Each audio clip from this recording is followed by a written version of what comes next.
দেশের অন্যতম শীর্ষ ও প্রভাবশালী শিল্পগোষ্ঠী মৃত্তিকা গ্রুপ অফ ইন্ডাস্ট্রিজের একমাত্র কর্ণধার মৃত্তিকা চৌধুরী। অহংকার, রূপ আর ক্ষমতা, এই তিনে মিলে সে এক অগ্নিকন্যা। তার বাবার মৃত্যুর পর সে একাই বিশাল এই সাম্রাজ্য সামলাচ্ছে।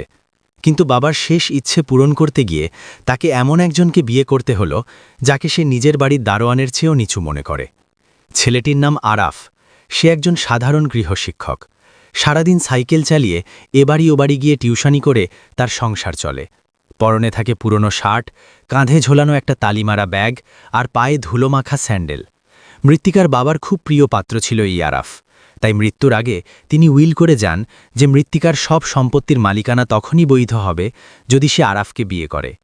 চৌধুরী ভিলার দোতলায় রাজকীয় বাসরঘর, থাইল্যান্ড থেকে আনা অর্কিড আর বেলজিয়ামের ঝাড়বাতির আলোয় ঘরটি স্বপ্নের মতো সাজানো। কিন্তু সেই স্বপ্নের মাঝে এক বেমানান চরিত্র আরাফ। সে খাটের এক কোণে খুব জড়সড় হয়ে বসেছিল। তার পরনে নিউ মার্কেট থেকে কেনা সস্তা সুতির পাঞ্জাবি।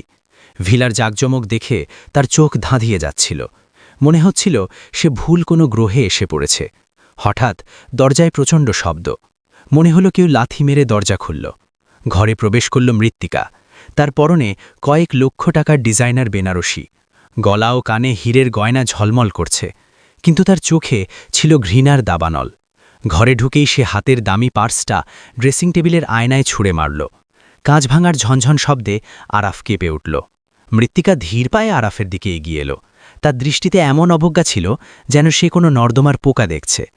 নেমে আয়, এক্ষুনি খাট থেকে নেমে আয়, মৃত্তিকা বাঘের মতো গর্জন করে উঠল। আরাফ চমকে উঠে দ্রুত খাট থেকে নেমে কার্পেটের ওপর দাঁড়াল।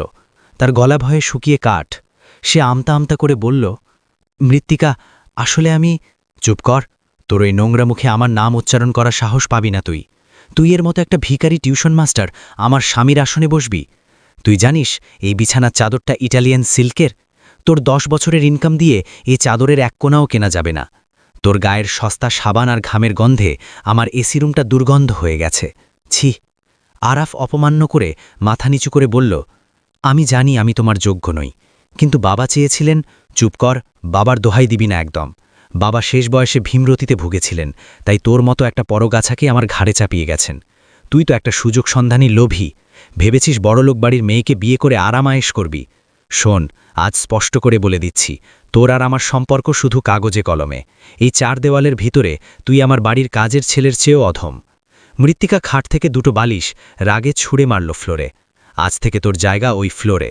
আর হ্যাঁ, বাসর রাত, ফুলশয্যা, এসব রোমান্সের চিন্তা যদি তোর ওই ছোটলোক মাথায় একবারও আনিস, তবে সিকিউরিটি দিয়ে পিটিয়ে হাত পা ভেঙেও রাস্তায় ফেলে দেব।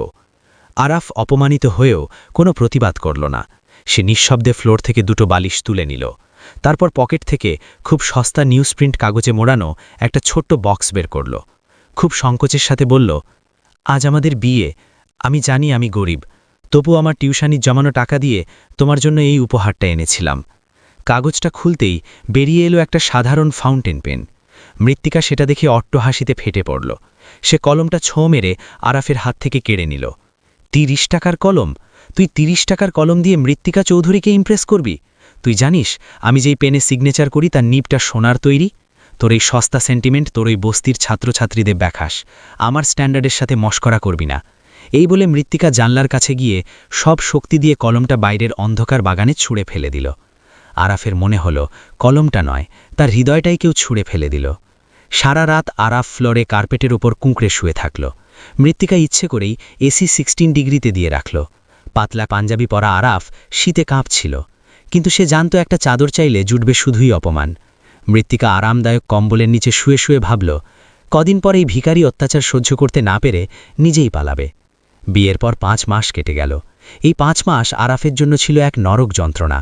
বাড়িতে কোনো হাই প্রোফাইল পার্টি থাকলে মৃত্তিকা আরাফকে সবার সামনে পরিচয় করিয়ে দিত না। উল্টো ওয়েটার কম হলে আরাফকে দিয়ে ড্রিঙ্কস সার্ভ করাত। অতিথিরা যখন টিপস দিতে চাইত, মৃত্তিকা দূর থেকে দাঁড়িয়ে পৈশাচিক আনন্দ পেত। আরাফ রোজ সকালে তার সেই পুরনো সাইকেল নিয়ে বেরিয়ে যেত টিউশনিতে। রোদে পুড়ে বৃষ্টিতে ভিজে সে ছাত্র পড়াত, আর রাতে ফিরে বিশাল প্রাসাদের এক কোণে স্টোর রুমের মতো ছোট্ট ঘরে আশ্রয় নিত। তার এই নিরিলতাকেই মৃত্তিকা তার দুর্বলতা ভাবত। হঠাৎ মৃত্তিকা গ্রুপের সাজানো বাগানে ঝড় উঠল। তারা সরকারের সাথে যৌথভাবে দেশের সবচেয়ে বড় সোলার এনার্জি পাওয়ার প্ল্যান্ট প্রজেক্টে কাজ করছিল। এটি ছিল মৃত্তিকার বাবার স্বপ্নের প্রজেক্ট, হাজার কোটি টাকার বিনিয়োগ। কিন্তু প্রজেক্টের মাঝপথে এসে মূল ডিজাইনে এক বিশাল গাণিতিক ও ফিজিক্সের ভুল ধরা পড়ল। এনার্জি ডিস্ট্রিবিউশন সমীকরণ কিছুতেই মিলছে না। বিদেশি ইঞ্জিনিয়াররা হাত তুলে দিল, জার্মানি জাপান থেকে এক্সপার্ট আনা হলো, কিন্তু কেউ সমাধান করতে পারল না। সরকার আলটিমেটাম দিল, আগামী ৪৮ ঘন্টার মধ্যে এই সমস্যার সমাধান না হলে প্রজেক্ট বাতিল করা হবে এবং গাফিলতির দায়ে মৃত্তিকা গ্রুপকে কালো তালিকাভুক্ত করে সব সম্পত্তি জাবেদ করা হবে। মৃত্তিকা পাগল পারা হয়ে গেল। তার বাবার সারা জীবনের অর্জন ধুলোই মিশে যেতে বসেছে। দেশের বড় বড় গণিতজ্ঞ বিজ্ঞানী কেউ সমাধান দিতে পারছে না। সবাই এক বাক্যে বলল, এই জটিল কোয়ান্টাম ইকুয়েশনের সমাধান পৃথিবীতে বর্তমানে একজন মানুষই করতে পারেন। তিনি হলেন আন্তর্জাতিক খ্যাতিসম্পন্ন রহস্যময় গবেষক প্রফেসর ইনফিনিটি। কিন্তু সমস্যা হল, প্রফেসর ইনফিনিটি কে তা কেউ জানে না। তিনি ছদ্মনামে বিশ্বের বড় বড় জার্নালে গবেষণাপত্র পাঠান। তিনি কখনো জনসম্মুখে আসেন না। মৃত্তিকা যখন হতাশায় ডুবে অফিসে বসে কাঁদছে, তখন প্রধানমন্ত্রীর কার্যালয় থেকে ফোন এলো। জানানো হলো, সরকার বিশেষ অনুরোধে প্রফেসর ইনফিনিটিকে খুঁজে বের করেছেন এবং তিনি আজ রাতে এক জরুরি কনফারেন্সে সমস্যাটির সমাধান দিতে সম্মত হয়েছেন। শহরের সবচেয়ে বড় কনফারেন্স হল কানায় কানায় পূর্ণ। মন্ত্রী, এমপি, বড় বড় বিজ্ঞানী, ইঞ্জিনিয়ার এবং সাংবাদিকরা উপস্থিত। মৃত্তিকা এক কোণে বিমর্ষ মুখে বসে আছে। তার হাত পা কাঁপছে। আজ তার অস্তিত্ব রক্ষার শেষ লড়াই।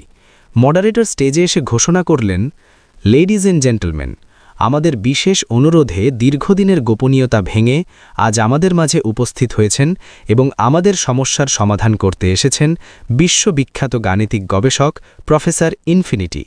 হলরুমের আলো নিভে গিয়ে শুধু মঞ্চের ওপর ফোকাস লাইট পড়ল। দরজা খুলে গেল। সবাই শ্বাসরুদ্ধ হয়ে দরজার দিকে তাকিয়ে রইল।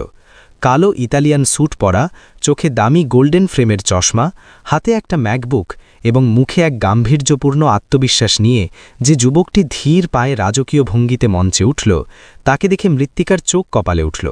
তার হৃদস্পন্দন যেন মুহূর্তের জন্য থেমে গেল। এ তো আরাফ, সেই অবহেলিত অপমানিত টিউশন মাস্টার আরাফ। মৃত্তিকা নিজের চোখকে বিশ্বাস করতে পারছিল না। সে ভাবল সে হয়তো স্বপ্ন দেখছে, কিন্তু না। আরাফ মাইক্রোফোনের সামনে দাঁড়িয়ে সাবলীল ও ভরাট কণ্ঠে ইংরেজিতে কথা শুরু করল। তার বাচনভঙ্গি, তার জ্ঞানের গভীরতা দেখে উপস্থিত বিজ্ঞানীরা মন্ত্রমুগ্ধ হয়ে গেল। মাত্র 10 মিনিটের মধ্যে আরাফ বোর্ডে মার্কার দিয়ে সেই জটিল সমীকরণটি সমাধান করে দিল, যা বিশ্বের বাঘা বাঘা ইঞ্জিনিয়াররা মাসেও করতে পারেনি। সমাধান শেষ হতেই পুরো হলরুম ফেটে পড়ল করতালিতে। মন্ত্রী নিজে উঠে এসে আরাফকে জড়িয়ে ধরলেন। আরাফ বিনীতভাবে বলল, আমি প্রচার বিমুখ, আমি জ্ঞান চর্চা করতে পছন্দ করি। খ্যাতির বিড়ম্বনা এড়াতেই আমি সাধারণ জীবন বেছে নিয়েছিলাম। আমি টিউশনি করিয়ে বাচ্চাদের মাঝে বিজ্ঞানের আলো ছড়াতে ভালোবাসি। ওটাই আমার আসল আনন্দ। কিন্তু আজ দেশের স্বার্থে আমাকে আমার পরিচয় প্রকাশ করতে হলো। মিটিং শেষে আরাফ যখন ভিআইপি গেট দিয়ে তার গাড়িতে উঠতে যাচ্ছে, মৃত্তিকা দৌড়ে এসে তার পথ আটকাল। তার চোখ দিয়ে অঝরে জল পড়ছে। তার সব অহংকার আজ ধুলোয় মিশে গেছে। সে কাঁপা কাঁপা গলায় বলল, আরাফ, তুমি এত বড় বিজ্ঞানী, তুমি প্রফেসর ইনফিনিটি, তাহলে কেন আমার এত অপমান সহ্য করলে? কেন টিউশনির মাস্টারের অভিনয় করলে দিনের পর দিন? আরাফ শান্ত চোখে তাকাল। বাসর রাতের সেই ভীতু ভাবটা এখন আর নেই। তার দৃষ্টিতে এখন সমুদ্রের গভীরতা। সে তার কোটের পকেট থেকে একটা জিনিস বের করল, সেই 30 টাকার কলমটা, যেটা সে বাসর রাতে বাগান থেকে গোপনে কুড়িয়ে রেখেছিল এবং যত্ন করে সারিয়েছিল। সে কলমটা মৃত্তিকার দিকে বাড়িয়ে দিয়ে বলল, মৃত্তিকা, আমি কোনো অভিনয় করিনি। টিউশনি করা আমার পেশা নয়, ওটা আমার নেশা, ওটা আমার ভালোবাসা। আমি মাটির কাছাকাছি থাকতে ভালোবাসি।